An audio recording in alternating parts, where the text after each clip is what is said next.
Welcome. My name is Amy Bergquist, and I'm the Associate Program Director of the International Justice Program at the Advocates for Human Rights. And you're here to watch a training on reporting on the death penalty for the Universal Periodic Review. We have several pro bono teams that are working on reports for us. So this is a training that's designed for all of you to help walk you through the process. But I do want to say, feel free to reach out to me with questions as and when they may arise. This is really just to get you started. So with that, what I'm planning to cover in this training is first to give you some background on the Universal Periodic Review, or UPR. Then I'll talk about the general issues you want to look out for your particular country. Then I'll talk about the template that we have for you to use in writing your report, then some nuts and bolts about writing the stakeholder report, and then I'll spend a little bit of time looking at the recommendations themselves and what we hope to get out of the recommendations in the reports you're drafting. First, a little bit of an overview of the Advocates for Human Rights. We are based in Minneapolis. We've been around since 1983, and we work to implement international human rights standards to promote civil society and reinforce the rule of law. And we're really thrilled to have your assistance in writing these reports and helping us do this advocacy to work toward abolition of the death penalty around the world. One of the things that helps us do our job is called special consultative status. We have this status at the United Nations, which is particularly important for the UPR because it allows us to take the floor during debates at the Human Rights Council where the UPR happens.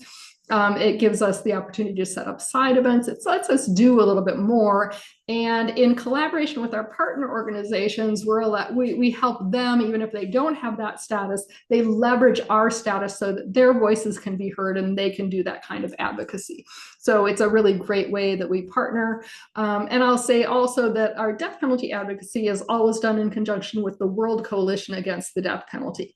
We're a member of the World Coalition. We serve on the World Coalition Steering Committee. And typically, if we're working with a partner organization, they're also members of the World Coalition, and the coalition has put us in touch so that we can work together on this advocacy, because a lot of coalition members are really small organizations and they don't necessarily have the capacity to do these reports on their own. The whole theory of change behind doing this type of advocacy is drawing the connection between the global, what's going on at the United Nations and what international human rights standards are, and the local, meaning the organizations that are pushing for change in their countries, trying to, in this case, abolish the death penalty, improve detention conditions, make sure that courts respect fair trial rights, etc. And so that the organizations that are working for social change in their country, they can help feed information to the international human rights mechanisms, which in turn can put pressure on their governments to try to change. Because a lot of times governments don't listen to the people on the ground. They feel like they don't need to, or it's not relevant. But in a lot of cases, the influence of the United Nations and the experts at the United Nations can really make a big difference in really amplifying the voices of the people on the ground. And the people we're trying to target with our advocacy really want to hear from these organizations. They want to know what's going on and what's going to be helpful. So now we'll jump into some background on the UPR, Universal Periodic Review. The Universal Periodic Review is what we call a charter-based mechanism, rooted out of the UN Charter. And these charter-based mechanisms get their power from the UN Charter. They apply to all members of the United Nations.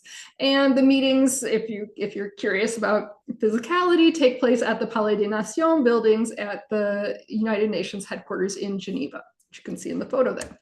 The UPR happens, as the name suggests, it's universal. Every United Nations member state goes through the process. We've been through 3 cycles. We're almost finished with the 4th cycle. No country has ever missed a UPR. Every UN member state goes through the process, and it happens regularly. You can set your watch to it. It happens every 5 years. The highlight of it, or where the sparks tend to fly, is what's called the interactive dialogue. This is when the government that's being reviewed sends a delegation to Geneva. They go to this room where the Human Rights Council sits, that you can see in the photo on the left. That delegation sits at the front of the room, and then all the countries in the world are seated in that room. And for 3.5 hours, the world's focus is on human rights in that particular country. Any human rights issue is fair game. It doesn't, whatever countries want to focus on. It's important, though, to understand that the UPR is a state-driven process. It's a peer review process. So governments are making recommendations to other governments. And sometimes there's a political nature to that. Some governments are hostile toward others, and so they may make more aggressive recommendations, or they might have particular issues of concern with respect to the government that's being reviewed. And in some cases, the government might have a lot of influence, and so other countries might just want to say nice things and might not want to be too critical. So it's a state-driven process, and it's the diplomats who are in the end making the recommendations, who are making the statements. And the key to the whole process are these recommendations. So each country that's speaking has the chance to deliver a very brief statement. It's usually between 45 seconds and 2 minutes long. And because they're diplomats, they tend to say, diplomatic niceties, like we congratulate the delegation of the government of Niger for its report, and so on and so forth. They'll make some comments, and then they will typically make recommendations. And recommendations from the perspective of civil society are really the important part of what comes out of their mouths during that 3.5-hour period, because recommendations trigger an obligation to respond. So the staff at the United Nations types up a big long list of all of the recommendations that were made during that 3.5-hour period. And then the government that received the recommendations has to respond yes or no. Will you do it or won't you do it? So that's the country under review accepting or noting, is the more polite UN speak for rejecting the recommendations.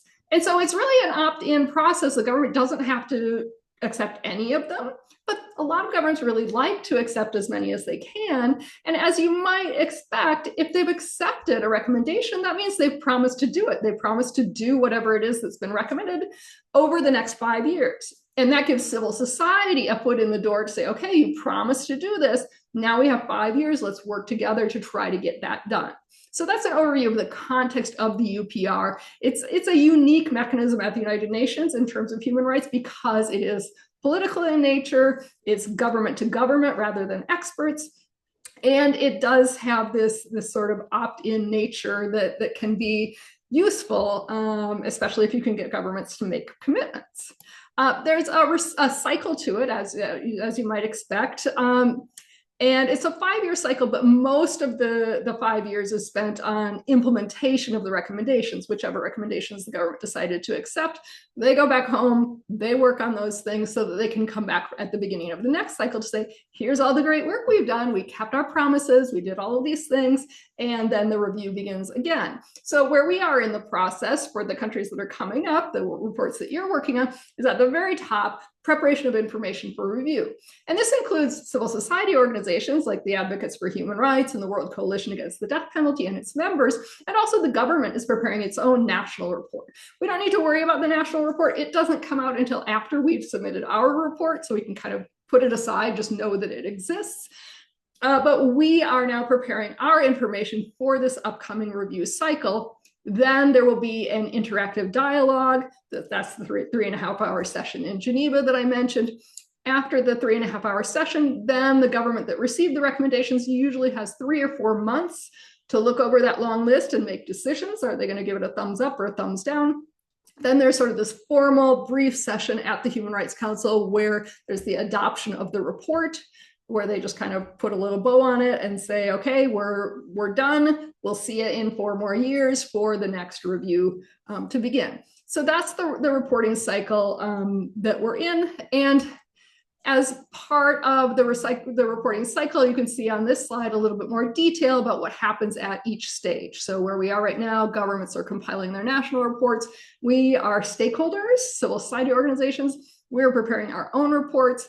Those reports all get distilled into a summary document from the Office of the High Commissioner for Human Rights, or OHCHR, and they compile other information. Then that interactive dialogue happens in Geneva, and then there's the adoption of the report and the implementation of the recommendations. There are opportunities for civil society organizations to participate in the UPR reporting cycle at almost every stage of the process. So before the reviews where we are now, some national governments will have consultations with civil society to say, hey, we're working on a national report. We'd love to get your input about how we've been doing. Help us have a scorecard or something like that.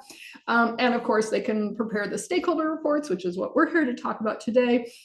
And then another thing that happens a little bit later on, but before that interactive dialogue, is we do really intensive lobbying. We send out more than 100 emails to different diplomats based in Geneva to encourage them to take up our issues, to share what's going on the ground. If we have capacity, we'll also travel to Geneva and have face-to-face meetings with them, set up side events to really try to highlight the issues that we're working on. Because a lot of these diplomats, they're not experts in the death penalty. They're not experts in, human rights issues in general. They don't know a lot about a particular country coming up for review, so they're eager to hear from us, to tell them what's happening on the ground and how they can be most effective in making their recommendations.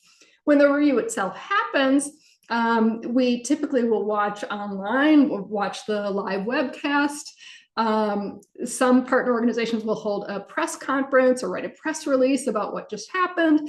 They can host a side event during the review. Some partner organizations have done watch parties and things like that. And then after their recommendations have been spoken, have been issued, but before the government makes decisions, that's another opportunity for civil society organizations to push the government to say, accept these recommendations, to consult with the government about why accepting a particular recommendation would be a good idea, to get some press attention, and to, release written statements and so on. And then finally, civil society organizations, if they have ECOSOC status, consultative status like we do, get to take the floor of the Human Rights Council to express our views of how the review went. And then there is time for implementation, to work with the government on the accepted recommendations to make sure the government is implementing them in time for the next review. So in terms of our advocacy that we're going to focus on right now, we focus on the stakeholder reports that you're going to be helping us draft. And then those reports get distilled into that summary report by the Office of the High Commissioner for Human Rights. And then ultimately what we'll be doing is electronic and hopefully in-person advocacy with Human Rights Council delegates. And this is a photo from our team in Geneva. We had partner organizations at this time from, I'm seeing Pakistan and Indonesia and I think Nigeria. At any rate, we were lobbying delegates to the Human Rights Council, meeting with many different countries, and our partners were really able to give the diplomats the lowdown about what was happening in their country and why making particular recommendations, in this case on the death penalty, would be really valuable, and what particular recommendations to make. But all of this is informed by the reports that you all are helping us draft to form the basis for our advocacy going forward. So what issues should you be thinking about when you think about the death penalty? A lot of things might come to mind, but we try to frame our advocacy around international human rights standards and what they say about the death penalty and related issues. And each country is going to be a little bit different, so I'm going to try to speak in general terms. If you have specific questions about your country's context, please let me know.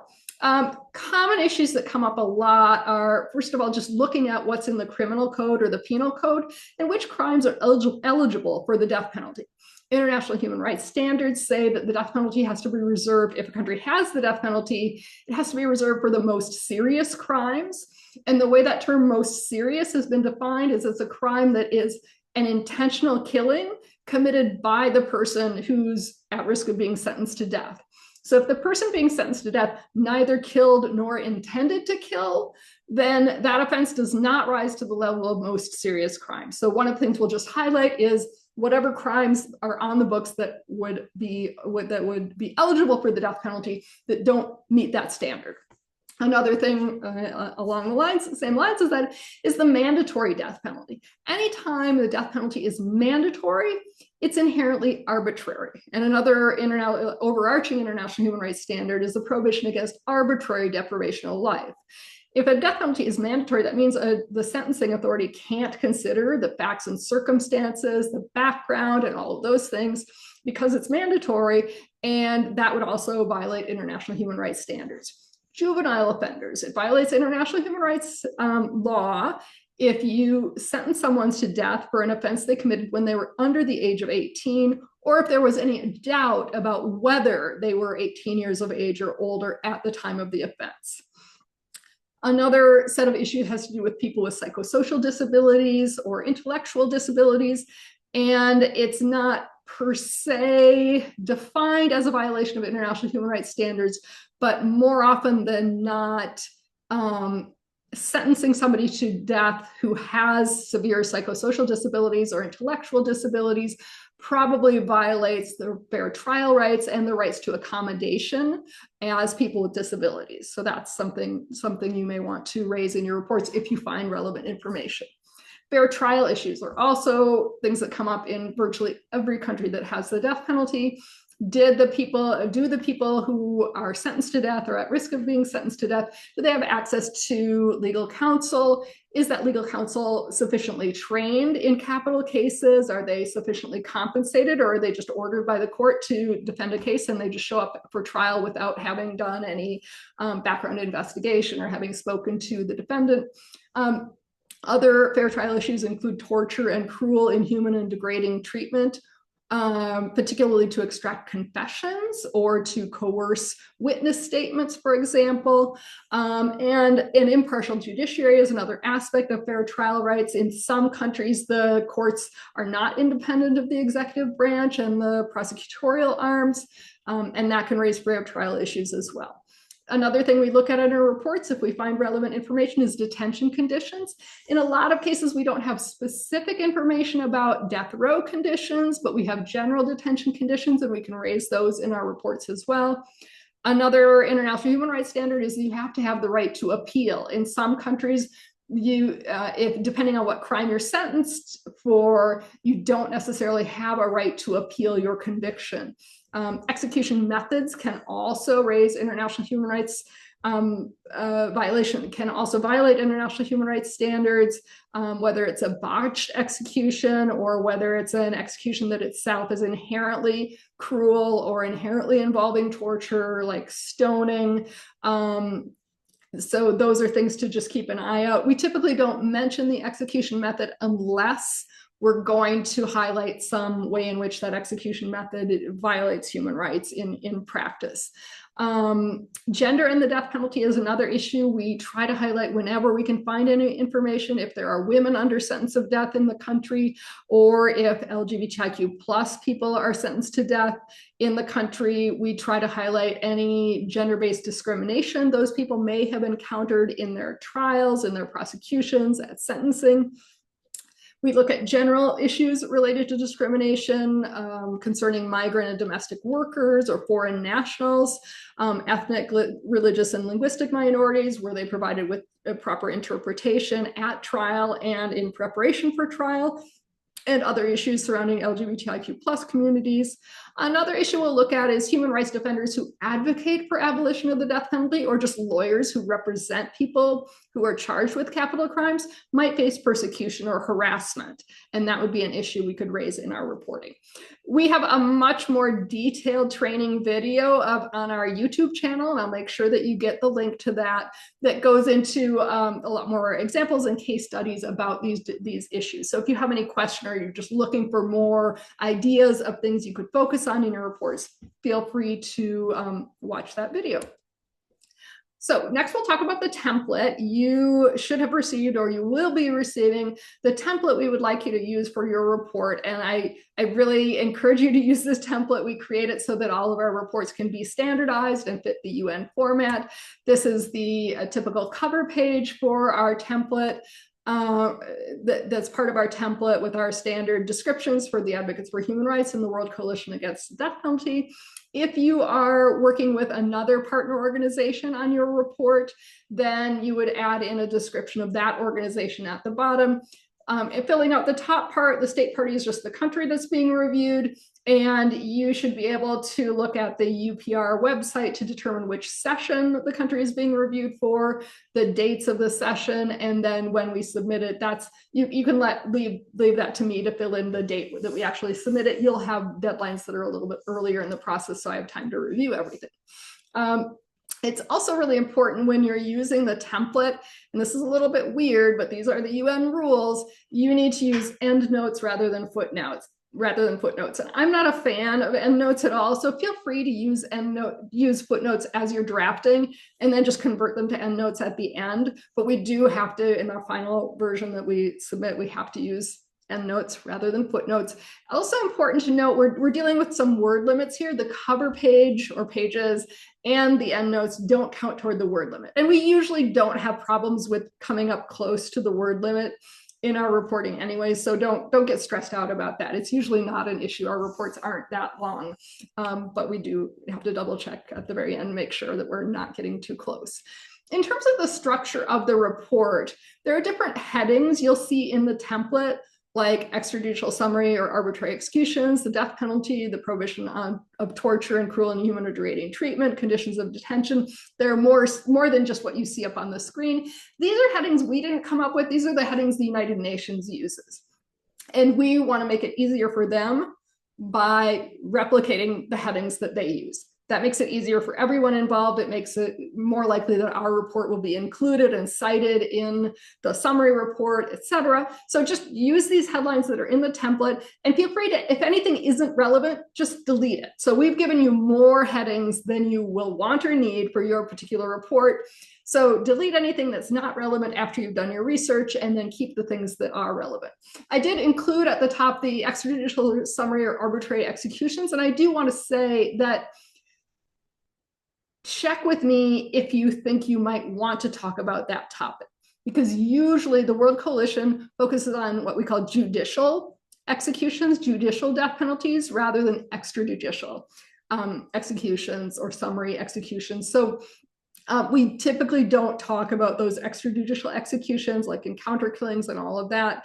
Check with me if you want to make sure, if you think, oh, this might be really interesting to write about. Unfortunately, we've had some pro bono teams draft really long sections that we would then have to cut because the coalition has this general policy that it doesn't cover those extrajudicial executions. It just gets a little complicated with sort of the jurisdiction and scope of the coalition's work. And for each subsection, what you're basically doing is you're going to give a little scorecard, how well what happened in the last review and what's happened since that time, and then just provide a brief summary of what's going on on the ground. Some sections are going to be longer because you have more information, and some might be very brief. That's fine. You don't have to have sort of uniformity across the sections. And you can also cross-reference from one section to another if you're talking about the death penalty and you're talking about how many people are under sentence of death, how many people have been executed, et cetera. And you mention in that section that there are juvenile offenders under sentence of death. You may also want to cross-reference that in the section that gets to the rights of the child, because people who are under 18 are considered under international law to be children. And so you just want to cross-reference that and say, by the way, in the section above on the death penalty, we mentioned also that there are children, there are juvenile offenders who are under sentence of death or being executed. So you can try to, like, we see it as we want to touch as many of those topic areas as we can, as many of those headings as are relevant, but we don't want to repeat ourselves. So a quick cross-reference can be sufficient in that context. So where do you find the information that you need? You should have received, or you will receive, a link to the documentation by country section for the UN's Universal Periodic Review website. And that documentation by country has every country, as I said, that has gone through this process. And all of the countries that you're working on have been through 3 cycles and are preparing for their 4th. And when you click on the country, you'll see at the top of the page, a document that's really helpful is called the Matrix of Recommendations. This is a document that the UN staff prepared that kind of organizes the recommendations from the previous round thematically by topic. So in the case of Niger, the most recent UPR for Niger was 2021. So we're getting ready for the next UPR in 2026. And that matrix takes all of the recommendations from 2021 and organizes them by topic, and also says how Niger responded to each one. And it's also organized kind of more or less using the headings that we want to use in our report. And the headings are not a precise science. Some folks at the UN get a little free and loose about how they categorize things. We tend to do the bulk of our advocacy under that heading, the death penalty. But in the case of Niger, when they did the matrix, they didn't use the death penalty heading. They put all the death penalty stuff, or some of the death penalty stuff, under the other heading, which is the right to life. So we would do death penalty. They decided to do right to life. It doesn't matter. Don't let it disturb you if you're seeing different headings flagged in the matrix.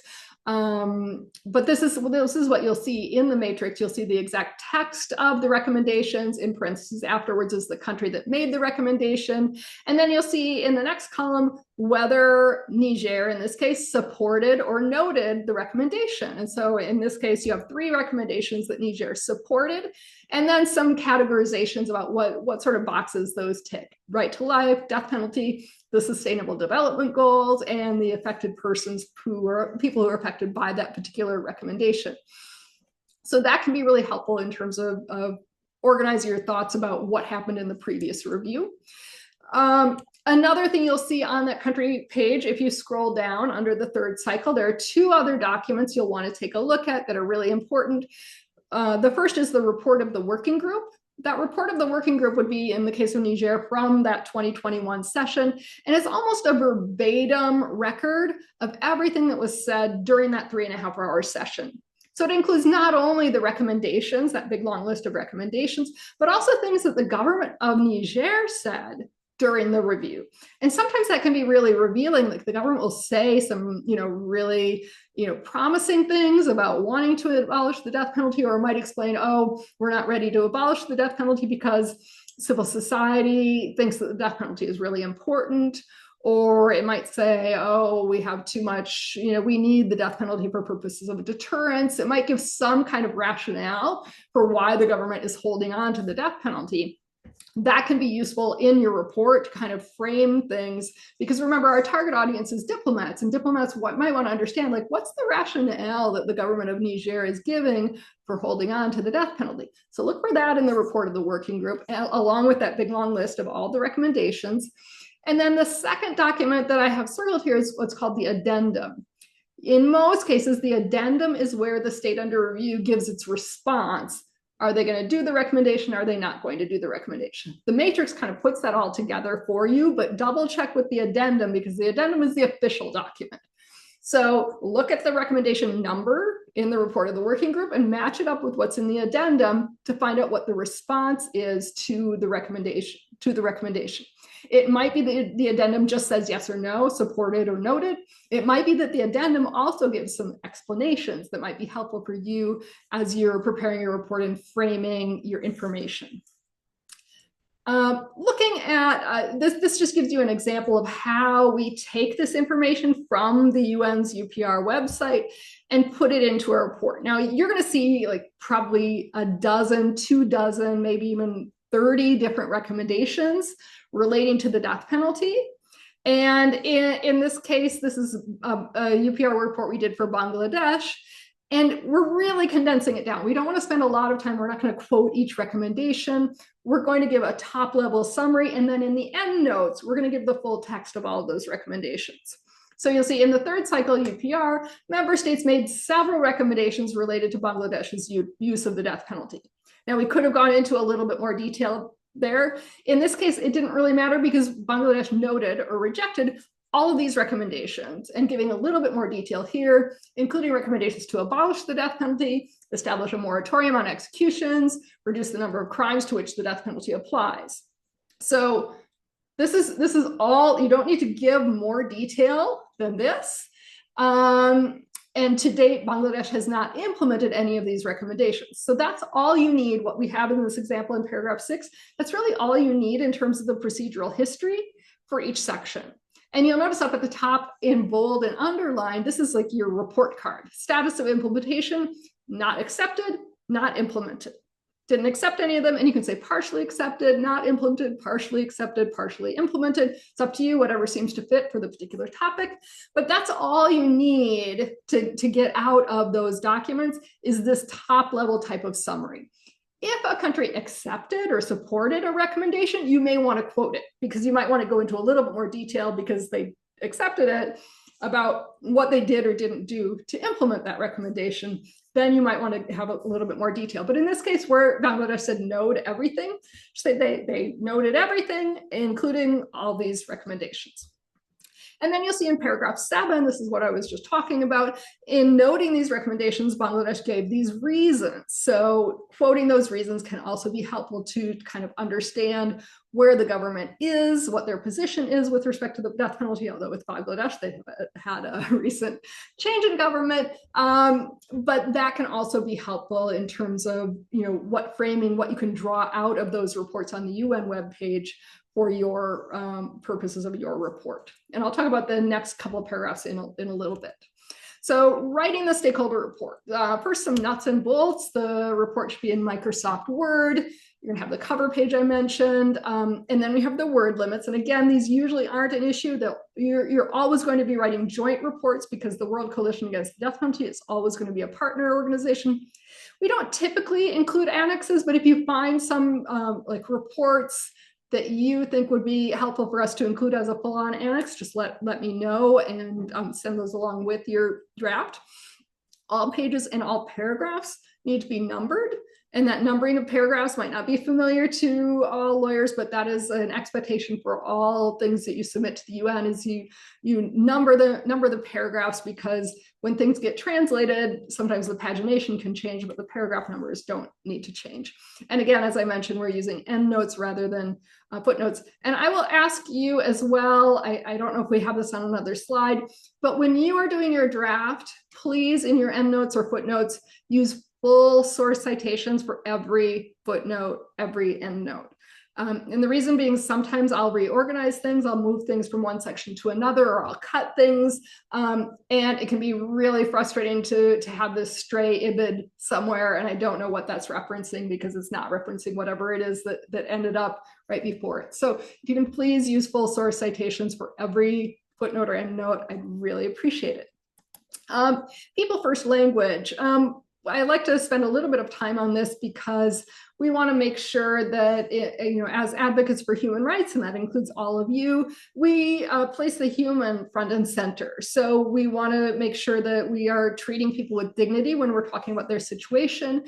And we want to make sure that we recognize that these people are more than simply their current situation, which might be that they're on death row or they may have been executed. So we'll refer to people or individuals in detention rather than calling them inmates or detainees. We'll call them people or persons in detention, people under sentence of death rather than the condemned or any sort of language that might essentialize them. Again, people with disabilities rather than talking about, rather than using other sorts of language.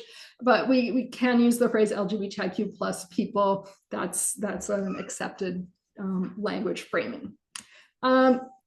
So in terms of what we're supposed to include in the report, these are sort of the rules from the UN.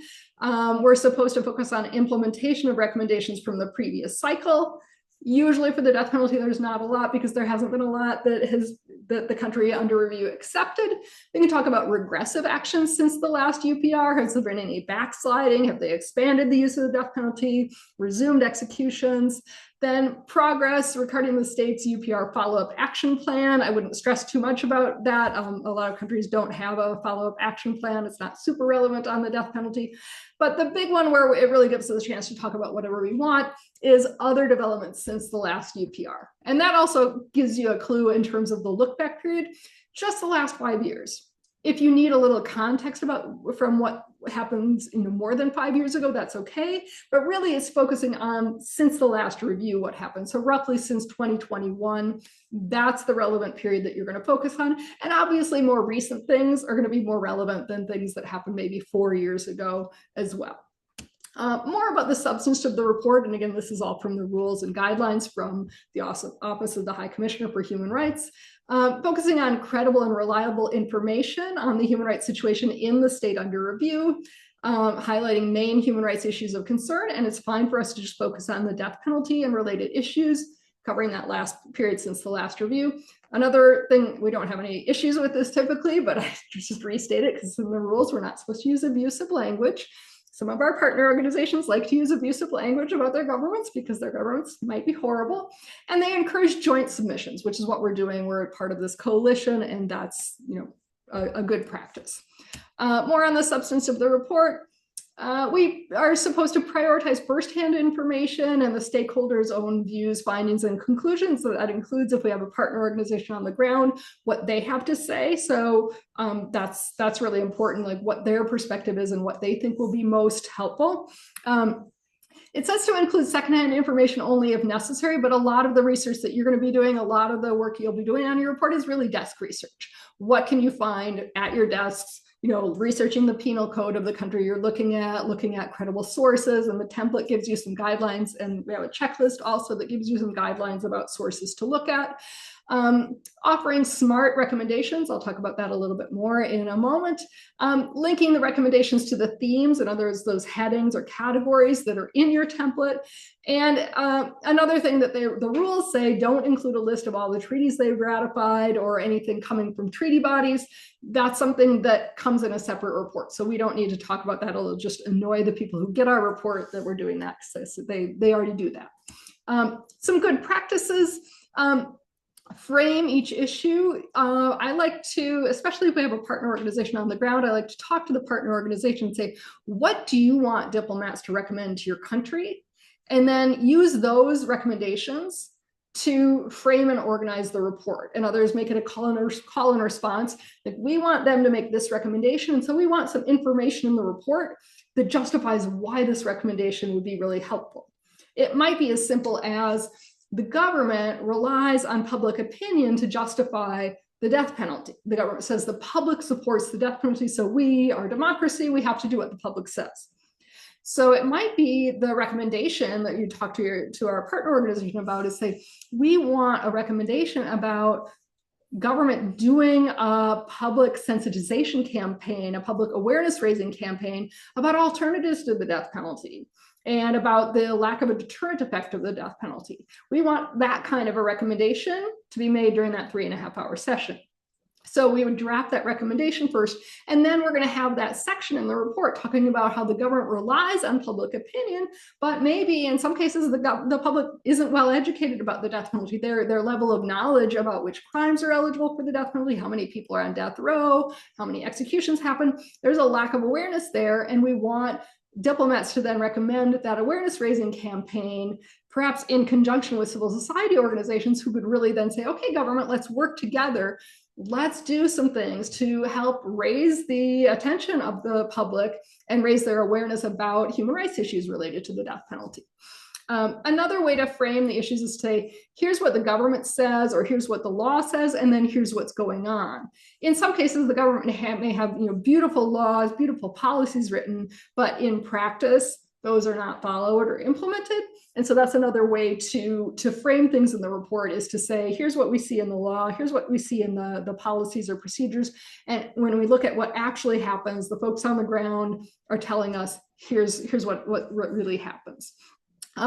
Another good practice is to use examples or stories or case studies to highlight problems, to highlight gaps in the law, things that the law doesn't address, and barriers to implementation. So, things like looking at detention conditions, that the people running the detention facilities aren't aware of international human rights standards, for example, or there's some disconnect in, like, it might be that the country eliminated the mandatory death penalty, but judges still think that they're supposed to follow the old law. So the judges aren't considering mitigating factors when it's time for sentencing. Things to avoid: don't go into a lengthy procedural history. I gave you an example of a brief procedural history for Bangladesh. Don't do a lengthy discussion of the substance of what particular rights are. You don't need to go into what different treaties say or anything. Your audience is going to know generally what international human rights standards are. They're just not going to know the specifics in the country that you're writing about. You don't need to do a lot of legal analysis. You don't need to have the tone of a legal brief, citing case law and all of that. And avoid vague recommendations. We want our recommendations to be specific, measurable, etc. That SMART acronym we'll talk about momentarily. It's possible, and you'll see when you look at the recommendations from 5 years ago, you'll see some pretty vague, mushy recommendations. That's the diplomats doing their thing. We're not going to make their job easier. If they want to have mushy recommendations, they can do that, but we're going to give them strong recommendations to start with and let them water them down if they want. So let's take a look again at the Bangladesh example, and I want to show you how we frame things in paragraphs 8 and 9 in terms of presenting information. And paragraph 8 is really just like looking at what the law says. This is looking at the penal code or the criminal code of Bangladesh. There are 33 capital offenses, excluding some other things. The death penalty is available for 25 non-fatal offenses, in other words, offenses that aren't the most serious under international human rights standards. And that in the past 2 decades, they've expanded the application of the death penalty. So showing this regression that we talked about before. And so paragraph 9 gives just that brief summary. The range of offenses still eligible for the death penalty includes crimes that don't meet the most serious crimes threshold. And that's all you need to do. You don't need to go into further detail about the legal analysis of most serious crimes, and you don't need to give them like the specific offenses. And what you would see coming out of paragraphs 8 and 9 would be a recommendation saying, restrict or reduce the number of crimes that are eligible for the death penalty, or ensure that the death penalty is never applied for crimes that don't rise to the level of most serious, something along those lines, where you have problem described in the body of the report, and then at the end where you have your recommendations, that's going to be the proposed solution to the problem you identify. UPR recommendations. Make sure, I just was talking about this, make sure you present a solution or a recommendation to address each issue or problem that you mention. So it's good to always go back and forth to double check to make sure that each thing you mention in the body of the report has at least one solution or recommendation that would address it in the end. Of course, we're always going to have recommendations to abolish the death penalty. So you might say, well, that's going to solve everything, but try to also have more incremental recommendations that would address those sub-issues that you identify through your research. When we look at recommendations, we love to see a lot of recommendations, even if it's all, like 10, 15 countries recommending to abolish the death penalty. That's just fine. But we also like to see recommendations that I like to call an offer you can't refuse. Recommendations that might be more incremental, but also might be a little awkward for the government not to do. Like what I was talking about in terms of educating the public, doing a public awareness raising campaign about the death penalty and its alternatives. Well, if a government is standing up in front of the world in Geneva saying, well, we have to have the death penalty because the public in our country supports it and we're a democracy, and you have a recommendation saying, do a public awareness raising campaign about the death penalty. They're not saying abolish the death penalty, just raise awareness about the death penalty and its alternatives. It kind of looks a little sketchy for the government to say, no, we're not going to do that. We don't want the public to be educated about the death penalty. We just want to blindly assert that the public supports the death penalty. So that's an example of an offer you can't refuse, where it would be a little awkward for a government to say no to that kind of a recommendation. Another example I give is if there are allegations of abusive detention conditions on death row, a recommendation that would be to investigate allegations that there have been abuse of people in detention on death row. Because if they refuse to investigate the allegations, then that kind of also can look a little bit sketchy, and in a diplomatic setting that can be a little embarrassing for a country to refuse to do even that. Another thing, and keep in mind that there are several different what we call mechanisms in the international human rights world in Geneva, that there are what we call treaty bodies that make recommendations as well, including on the death penalty. And we can cross-reference those. So the treaty bodies might be the Committee Against Torture making a recommendation about methods of execution, for example.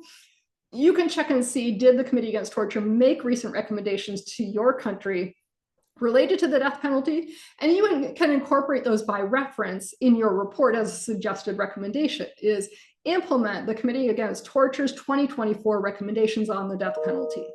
That's short and sweet. That's easy enough to read if you have just 45 seconds to deliver a statement, but it can incorporate those more detailed recommendations from the treaty body experts who have more time and more space to make a little bit more detailed recommendations in their concluding observations and recommendations. So that's a really good practice, is to cross-reference those in your reports. And then incremental change. Think about recommendations that might be a little bit more modest, but might have a better chance of getting accepted, like reduce the number of crimes eligible for the death penalty, ensure that no person is under sentence of death for a crime they committed while under the age of 18, ensure that judges consider mitigating factors when sentencing people to death, including specific gender-based mitigation for women who are sentenced to death, for example, for killing their abuser. Make sure that they're able to raise a history of gender-based violence and mitigation.